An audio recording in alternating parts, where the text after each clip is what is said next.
ये कहानी है ओडिशा की। ओडिशा के बालांगीर ज़िले के दानामाल गांव की। दानामाल गांव और उसके आसपास के जितने भी गांव हैं, वहाँ पे एक मूलभूत समस्या है और वो समस्या है बच्चों के शिक्षा की। दूर दूर तक पढ़ने जाना पड़ता है, यानी कि 50-60 किलोमीटर तक कॉलेज है हमारा, तो वहाँ जाना पड़ता है और मम्मी पापा भी नहीं छोड़ते हैं। इसीलिए अगर यहाँ पे कॉलेज हो जाए तो हम लोगों पढ़ सकेंगे।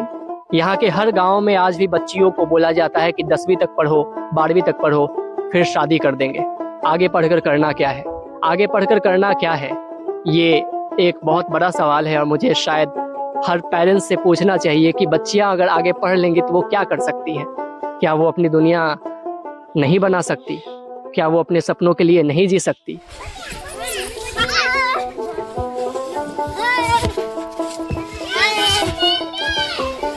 लेकिन कहते हैं ना कि इस दुनिया में सही मार्ग दिखाने के लिए कुछ ना कुछ लोग होते हैं जो शायद ईश्वर का रूप लेकर आते हैं और बच्चों को शिक्षित कर जाते हैं। ऐसे ही एक यहाँ के हैं निवासी श्री अनंता पटेल और उनकी पत्नी श्रीमती ट्विंकल पटेल।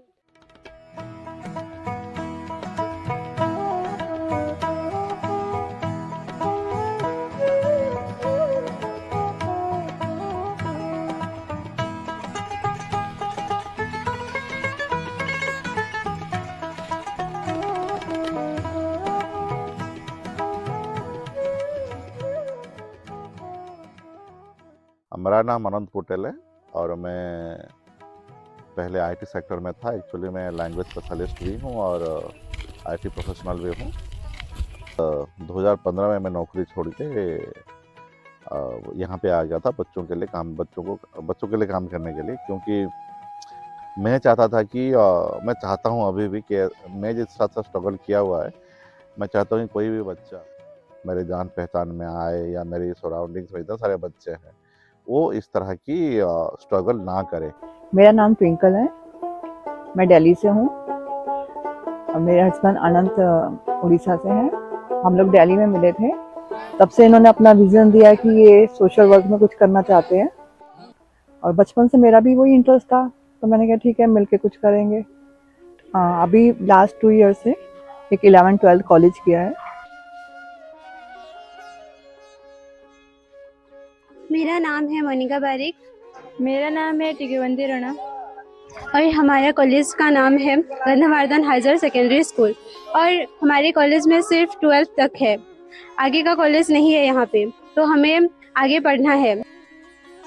यहाँ पे हायर एजुकेशन का ना कोई सुविधा नहीं है, जैसे कि अगर 11-12 करेंगे तो 15-20 किलोमीटर से ज़्यादा दूर जाना पड़ेगा। अगर वहाँ पे फ्री में भी उनका एजुकेशन भी हो जाए ना, हॉस्टल का खर्चा, टाउन में रहना, ये सारे खर्चे मिलाएंगे तो महीने में 5-7 हज़ार रुपये खर्चा हो जाएगा और पूरा परिवार का ही इनकम उतना ही होता है। मुझे तो IPS ऑफिसर बनना है। हाँ, डिफेंस लाइन में जाना है सर। ये सपना है कि यहाँ से KG to PG तक हम लोग शुरू करें। ये हमारा नारा है कि अगले 3-4 साल में या 5 साल में KG to PG तक हमारा एजुकेशन होगा। जब हम सरकारी दस्तावेजों में देखते हैं तो हमें बहुत अच्छा लगता है कि हमारा भारत उन्नति कर रहा है, हमारे देश के बच्चे शिक्षित हो रहे हैं, हमारी बच्चियां शिक्षित हो रही हैं। लेकिन जब आप चार दीवारी से बाहर निकलते हैं, एक ऐसे शहर में आते हैं, एक ऐसे राज्य में आते हैं और उस राज्य के एक ऐसे ज़िले में आते हैं जहाँ पे शायद अभी तक किसी का नज़र नहीं पहुँचा है। और लड़के लोग फैमिली की मजबूरी से फाइनेंशियल प्रॉब्लम के लिए वो बाहर चले जाते हैं, कोई कंपनी काम करने के लिए, कोई बड़ा बड़ा कंपनी पे जाते हैं, प्लास्टिक कंपनी, जैसे कि आउट ऑफ स्टेट तमिलनाडु जाते हैं। वो 4-5 महीने यहाँ पे बारिश के मौसम में खेती वगैरह कर लेते हैं, इसके बाद वो कॉन्ट्रैक्ट पे चले जाते हैं बाहर। ये बच्चे कोई नॉर्मल बच्चे नहीं हैं, ये बच्चे आदिवासी जनजाति के बच्चे हैं जिन्हें हम ST के अंदर रखते हैं।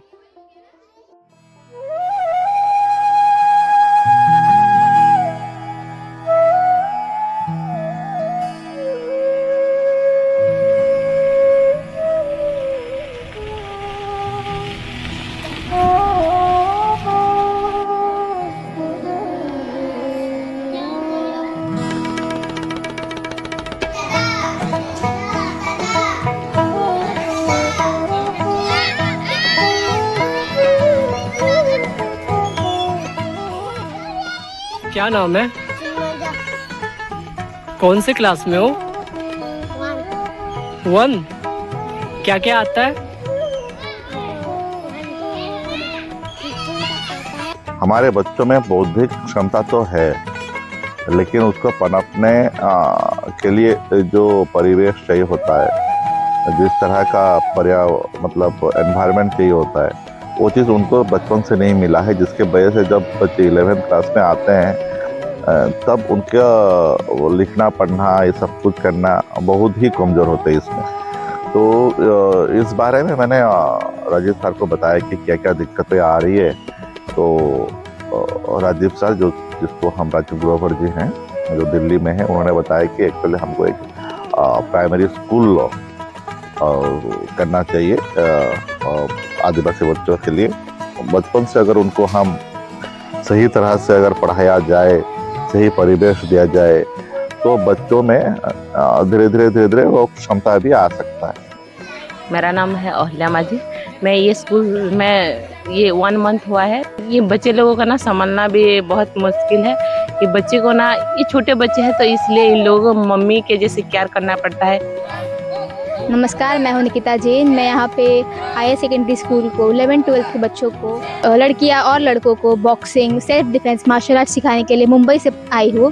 प्राइमरी बच्चों को सिखाती हूं मैं, 1st स्टैंडर्ड, KG, किंडरगार्टन। मैं कोई प्रोफेशनल नहीं हूं, बट मुझे जितना मुझे आता है, मुझे लगता है शिक्षा बांटने से बढ़ती है। ये बात तो सही है, तो जितना मैं कर सकती हूँ मैं इन बच्चों के लिए करती हूँ। जो हमारा मिड डे मील भी जो शुरू किए, शुरू में तो थोड़ा सा ज्ञान आधार ने भी हेल्प किया था, उसके बाद आशीष ने भी कुछ हेल्प किए थे, तो दिल्ली के हैं। उसके बाद पूरा जो अभी तक जो चल रहा है, हर महीने गोपाल अंकल जी पैसा भेजते हैं बच्चों के मिड डे मील के लिए, और राजीव सर ने भी उनके लिए बहुत मदद किए थे मिड डे मील में शुरू में, और हमको जितना ज़रूरत होता है उतना भेज ही देते हैं। ज्ञान आधार वेलफेयर सोसाइटी पिछले कई सालों से बच्चों की शिक्षा को लेकर कार्यरत है, और ये बेसिकली स्लम्स के बच्चों को शिक्षित करने का काम करते हैं। क्योंकि हम हर बच्चों को तो पढ़ा देते हैं, लेकिन वो जो बच्चे होते हैं, स्लम्स के बच्चे होते हैं, शायद हम उनको रोड पर चलते वक्त दुत्कार तो देते हैं, लेकिन हमें ये समझना होगा कि उन बच्चों को भी अगर शिक्षा मिल जाए तो शायद आने वाले समय में उनका करियर भी बहुत अच्छा होगा। तो KG टू PG तो करना ही है, ये तो मतलब स्वाभाविक है पढ़ाई में। उसमें और एक चीज़ हम जोड़ना चाहते हैं, जैसे कि 8th और 9th स्टैंडर्ड से बच्चे कुछ सीखे, कुछ बेसिक, जैसे कि मतलब क्या कहते हैं, वोकेशनल ट्रेनिंग हो उनके साथ, पढ़ाई के साथ साथ हो। क्योंकि हम ये नहीं कह सकते कि सारे बच्चे पढ़ाई ही करेंगे, सारे बच्चे अच्छे पढ़ाई में ही अच्छे होंगे, ऐसा कोई ज़रूरी नहीं है। यहाँ जैसे बेम्बू क्राफ्ट हो गया, हो जैसे सिलाई हो गया, बुनाई हो गया, बहुत सारे चीज़ें जो हैं। इवन हम लोगों ने कंप्यूटर सेंटर जैसे AI हम लोगों ने बच्चों के साथ इंट्रोड्यूस करना चाहते हैं। यहाँ आने के बाद, यहाँ की स्टोरीज को कवर अप करने के बाद मुझे लगता है कि शायद भारत के हर राज्य के हर गांव की स्थिति अच्छी नहीं है। क्योंकि जब आप यहाँ पे आइएगा और जब आप यहाँ पे घूमिएगा, जब आप यहाँ के बच्चों से बात करिएगा, तो आपको पता चलेगा कि ये बच्चे शिक्षा के लिए कितने ललायित हैं। इसके बाद बच्चे कहाँ जाएंगे, तो बच्चों का क्वेश्चन वही है हमारे ऊपर अभी कि इसके बाद हम क्या करेंगे, कहाँ पढ़ेंगे, कि उतना दूर जाकर पढ़ नहीं सकते हैं। जो यूनिवर्सिटी जो जैसे कि यहाँ पे +3 कहा जाता है, जो ग्रेजुएशन जो है वो शुरू करना चाहते हैं यहाँ पे। और यहाँ पे साइंस का भी आसपास कोई कॉलेज नहीं है, तो हम लोग यहाँ पर साइंस का भी स्ट्रीम, अभी तो ह्यूमैनिटीज चल रहा है, उसके बाद हम लोग साइंस भी शुरू करेंगे, कॉमर्स भी शुरू करेंगे, और प्रॉपर एक यूनिवर्सिटी होना चाहिए जहाँ पे एक माहौल क्रिएट हो ना। अगर सब लोगों का सहयोग रहा तो ये इस साल से ही शुरू हो सकता है। सिर्फ एक कमरे में बैठकर भारत का भविष्य नहीं गढ़ा जा सकता। अगर भारत को शिक्षित करना है, भारत के हर बच्चों तक शिक्षा पहुंचानी है, भारत के हर गांव को डेवलप करना है, तो ज़रूरी ये है कि भारत के अंदर आकर भारत के लिए काम करें।